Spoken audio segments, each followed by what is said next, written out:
All right, so you're a fan of Justin Bieber's, and he just started following you on today, right? He just started following you? You excited about that? Yeah. You haven't met him before? No. All right, well, you should meet him. No, he's not here. Okay. No. Oh my God. I'm just. You better. Hey, you gotta watch yourself. I bro. know. I'm so sorry. No, he's not in there either. Okay. No. Man, what the? I know. Hey, his butt has been on here. Yeah, his butt has been on that seat before, but you will meet. You will meet him. You someday. He's not here today, but you will. All right. I think what I. What the hell? I didn't know. What? I didn't have Justin. I had him. He was in there. He's gone now. All right. I don't get scared. I think if we played that back. That's your. Go to my page on Spotify to see something very cool that Billie did to her fans earlier today. We're back with Billie Eilish, and so you've got huge, you've got fans that are Julia Roberts, Sam Smith, Tom York, Dave Grohl is here. He's a huge fan of yours. You have major people that are fans of yours. It's unreal. It's crazy because, I don't know, I feel like recently I've met a lot of people that my parents grew up as fans of, Right. and that's no disrespect to your age. Right. Dave. Yeah, right. But, no, but I think that's when it really hits me because, I was even in a meeting with Stella McCartney and she FaceTimed her dad, which is Paul McCartney. So, right. My mom cried, my dad cried. Yeah. It was, your eyes are so beautiful. Me?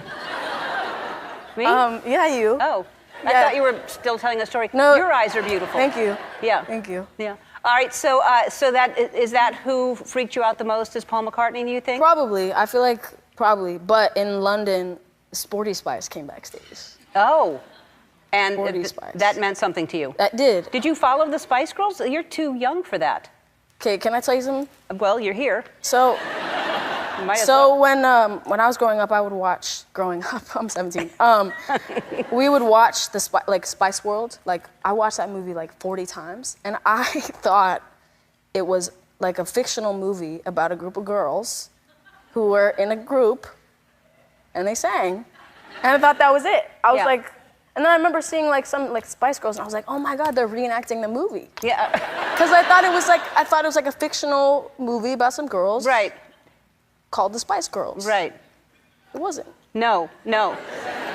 And so you spoke about something that I think is really important and brave that you didn't intend to speak about, but that you have Tourette's syndrome and that it comes out at certain times. But I think that's amazing that you spoke about it because you kind of take away the scariness of it. It's something I've lived with my whole life, and everybody knows, everybody in my family, all my friends, all the people that are closest to me know I have it, and it's not anything different, And I just never said anything because I didn't want that to define who I was. I didn't want it to be like Billie, the artist with Tourette's. Billie Eilish is on Ellen. Yeah. I have ways of kind of making them go away.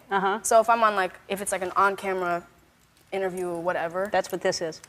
Yes, it is.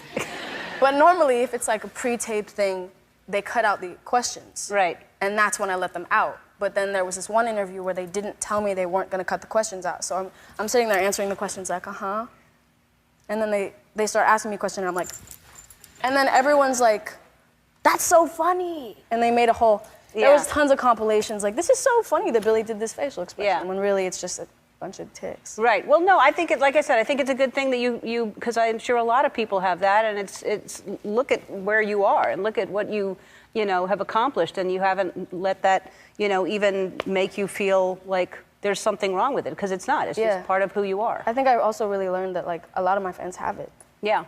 Which made me feel kind of more at home with saying it, because I remember and also I felt like there was a connection there. I felt like when I said that, there were kids that were posting and being like, oh my God, I've always had this. Yeah. Now she has it and she's who I can look up to with it. But yeah, no, I think it's like I said. I think a lot of people watching now that maybe didn't hear you say it before will be like, well, I have it too, and that's great.